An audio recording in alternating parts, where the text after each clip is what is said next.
विधानसभा चुनाव की तारीख बिल्कुल नजदीक आती जा रही है। वैसे वैसे चुनावी पारा सातवें आसमान पर चढ़ता जा रहा है। हर पार्टी अपने आप को दावा कर रही है कि हम यूपी में सरकार बनाएंगे। इस वक्त हमारे साथ में है AIMIM पार्टी के प्रदेश कार्यकारिणी में सदस्य और पार्टी का दावा नेता सुनील यादव जी। पहले आपका स्वागत है दर्शन लाइव पर। जी बहुत बहुत धन्यवाद साहिल भाई। सबसे बड़ा सवाल ये है, 100 सीटों पर आप कैसे बनाएंगे सरकार? 100 सीटों पर क्यों नहीं बना सकते हैं? कैसे? HD देवगौड़ा 37 सीट पर प्रधानमंत्री हो गए। मधु कोड़ा के पास सिर्फ एक विधायक थे, वो मुख्यमंत्री हो गए। 100 सीटों पर हम चुनाव लड़ेंगे और सरकार में भागीदार बनेंगे और हम जो है हिस्सेदारी की बात करेंगे, हिस्से लेंगे। जी किस तरह से? सरकार में हिस्सेदारी लेंगे, सारी जो है सरकारी सुविधाओं में हिस्सेदारी लेंगे। स्वास्थ्य, शिक्षा, सड़क, जो आज एक विशेष कौम का नाम लेना लोग नहीं चाह रहे हैं पूरे प्रदेश में, उनकी एक आवाज़ बनेंगे। जो दबे कुचले लोग हैं, हम अपने राष्ट्रीय अध्यक्ष बैरिस्टर असदुद्दीन ओवैसी साहब की जो सोच है कि मजलूमों की आवाज़ बनना, उसको हम लोग कारगर साबित करेंगे। पिछले 6 साल से आप पार्टी में लगे हुए हैं, अभी तक आपने पार्टी में क्या खास देखा कि आप उस पार्टी में जुड़े हुए हैं? पार्टी की खास वजह है कि यहाँ किसी तरह के जो भ्रष्टाचार है और सारी चीज़ें हैं, जो आज राजनेताओं का गिरता स्तर, लोगों की विश्वसनीयता कम होती जा रही है राजनीतिक लोगों के प्रति। अक्सर आप देखते होंगे सड़क चौराहों पर कि अरे वो नेता होगा, विश्वसनीयता लोगों की गिरती जा रही है। इस स्थिति में अगर बैरिस्टर असदुद्दीन ओवैसी साहब ने अपने आप को विश्वसनीयता कायम रखा है तो बहुत बड़ी चीज़ है।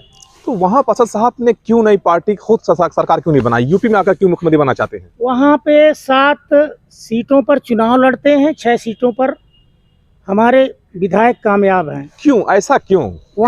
वहाँ जो स्पीकर हैं, एक संवैधानिक पद है, CM के पैरेलल। तो क्या मुख्यमंत्री आप विधानसभा अध्यक्ष आप नहीं ऑल इंडिया मजलिस-ए-इत्तेहाद मुस्लिमीन का आप नहीं चाहते असद साहब मुख्यमंत्री बने? बिल्कुल चाहते हैं। तो वहाँ क्यों नहीं, यूपी में क्यों? वहाँ पर उनकी जो भी सोच है, उनको मुख्यमंत्री या किसी चीज़ का बनने का कोई शौक नहीं है। उनका एक अपनी सोच है कि जो दबे कुचले लोग हैं उनको सियासत में भागीदारी मिले और सियासत से ही सारे रास्ते होकर के गुजरते हैं। जी, तो इस बार माहौल क्या, यूपी में माहौल क्या है? माहौल बहुत बढ़िया है जी, और भगवान ने चाहा तो हम लोग अच्छी सीटें निकालेंगे।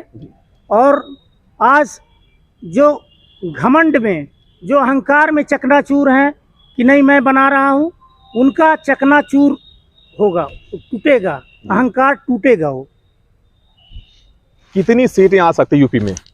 100 तो आप लड़ा रहे हैं। जी 100 पे हमारी तैयारी है। जी 100 पे तैयारी है। कुछ अलायंस की बात चल रही है, हमारे सीनियर लीडर इसमें बातचीत कर रहे हैं, वो फैसला करेंगे कि कितने सीटों पे चुनाव लड़ेंगे। हम 100 सीट नहीं, 100 से ऊपर 150 भी लड़ सकते हैं, 200 भी लड़ सकते हैं। वो हमारे पार्टी के जो सदर हैं, प्रदेश अध्यक्ष आली जनाब शौकत अली साहब, बैरिस्टर साहब, ये लोग तय करेंगे कि कितने सीटों पर चुनाव लड़ाएंगे। एक चर्चा है असद साहब कहीं मायावती से गठबंधन तो नहीं करना चाहते हैं, ऐसा कुछ चर्चाएं बाजार में चल रही है। हम लोगों, देखिए बैरिस्टर साहब की ये सोच थी, हम लोगों की सोच थी कि बीजेपी को रोकना है, बीजेपी को हराना है। आज नहीं, लगभग करीब 3-4 महीने से बैरिस्टर असदुद्दीन ओवैसी साहब, हमारे जो महबूब लीडर हैं, वो उत्तर प्रदेश का लगातार दौरा कर रहे हैं और लगभग हर सभाओं में, हर मीटिंगों में वो कहते हैं कि अगर बीजेपी को हराना है तो सब लोग मिल करके। लेकिन उत्तर प्रदेश के कुछ पार्टियां हैं जो अपने आप को आज ही से सत्ता लेकर के बैठी हुई हैं। निशाना आपका अखिलेश यादव जी पर है, साफ मना कर दिया उन्होंने गठबंधन करने से। बिल्कुल। तो क्या असद साहब ने पहल किया था गठबंधन के लिए? बिल्कुल पहल किया था, सार्वजनिक स्थानों पर पहल किया था, 50-60 हज़ार की भीड़ में पहल किया था। तो क्यों, क्या सीट का मामला है, कुछ और मामला था, क्यों मना कर दिया अखिलेश जी ने? अब वही बता पाएंगे।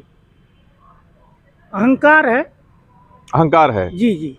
तो कहते हैं कि अहंकार तो ले डूबता है। बिल्कुल ले डूबेगा।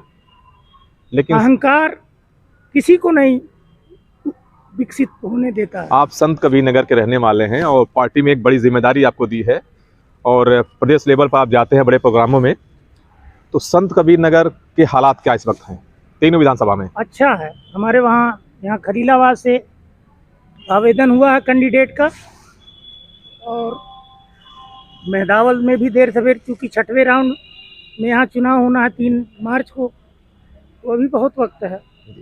तो आप भी चुनाव लड़ेंगे? अब पार्टी अगर हुक्म करेगी तो चुनाव बिल्कुल लड़ेंगे। इरादा क्या, कहाँ से लड़ेंगे, इरादा क्या है? ये सब हमारे, देखिए हमारी ये ऑल इंडिया मजलिस इत्तेहादुल मुस्लिमीन बहुत अनुशासित पार्टी है, जिसमें बैरिस्टर साहब का जो निर्णय होगा वो हम मानते हैं। और मेरा आज के राजनीतिक परिवेश में बैरिस्टर असदुद्दीन ओवैसी साहब से अगर मैं जुड़ा हूँ तो किसी लाभ हानि के लिए नहीं, या किसी हार जीत के लिए नहीं, चुनाव लड़ने या जीतने के लिए नहीं। उनसे मोहब्बत है, उनसे के ईमानदारी पर मुझे भरोसा है जी। और मेहदावल में देखा गया कि वहाँ बड़ा हिसाब किताब वहाँ गड़बड़ चल रहा है आपकी MIM के लिए लोग। जी। क्यों? हम ऐसे टहल रहे थे तो देखे चाय की दुकान कुछ लोग बैठे थे, और मैं चलिए चर्चा कर लेते हैं। जी।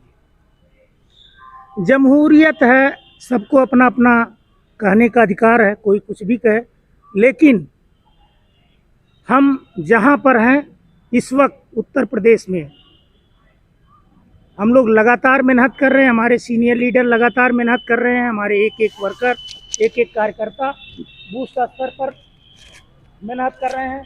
पार्टी का संगठनिक ढांचा जो है हमारा मजबूत है, हर बूथों पे हमारा सिपाही है, हम मजबूती से चुनाव लड़ेंगे, बाकी हार जीत तो ऊपर वाले के हाथ में है। जी। तो असद साहब क्या खलीलाबाद में आएंगे? बिल्कुल आएंगे, अगर निर्वाचन आयोग का परमिशन और सारी चीजें रैली तो रही तो बिल्कुल। रैलियां तो बंद कर दिया, रैलियों को रैलियां बंद की, जब अन्य पार्टियों का बंद होगा तो हमारे वहाँ भी बंद होगा। जी। आवेदन किया जाएगा, लाने के लिए कोशिश किया जाएगा। जी। निर्वाचन आयोग और कोरोना की जो गाइडलाइन है इसको ध्यान में रखते हुए, अनुपालन में करते हुए, जहाँ भी कार्यक्रम मिलेगा उसके पार्टी का नाम इत्तेहादुल मुस्लिमीन ही क्यों डाला गया? मुस्लिम शब्द उसमें आता है, जैसे अब इत्तेहादुल मुस्लिमीन, वोट सबका लेना, सिर्फ मुस्लिम का लेना नहीं वोट। पहले से बना हुआ है। देखिए जी। नाम से कुछ नहीं होता है। मैं तो समझता हूँ कि अभी कुछ वर्षों पहले नेशनल लोकतांत्रिक पार्टी, कितना अच्छा नाम था, लेकिन कोई तो ऐसा कुछ नहीं है।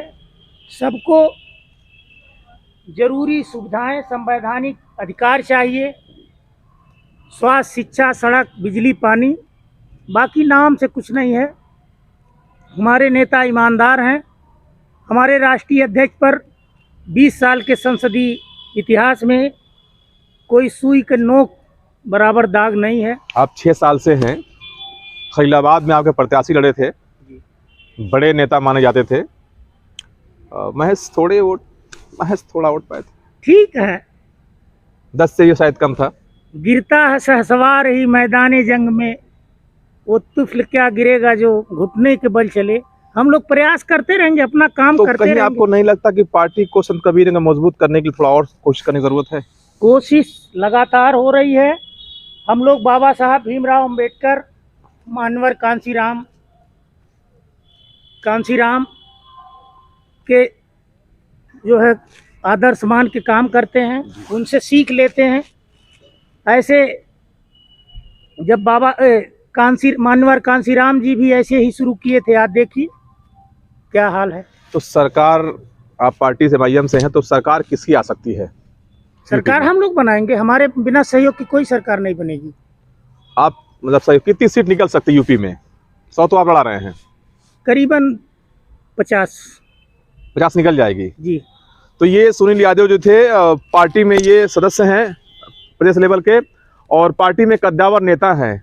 इनका मानना है कि 100 सीट पर पार्टी लड़ रही है और यूपी में 50 सीट निकलेगी, और इनके सहयोग से ही यूपी में सरकार बनेगी। लेकिन अब देखने वाली बात होगी कि यूपी में किसकी सरकार बनती है, ये तो आने वाला वक्त ही बताएगा। आप देखते रहिए दस्तक न्यूज़ लाइव।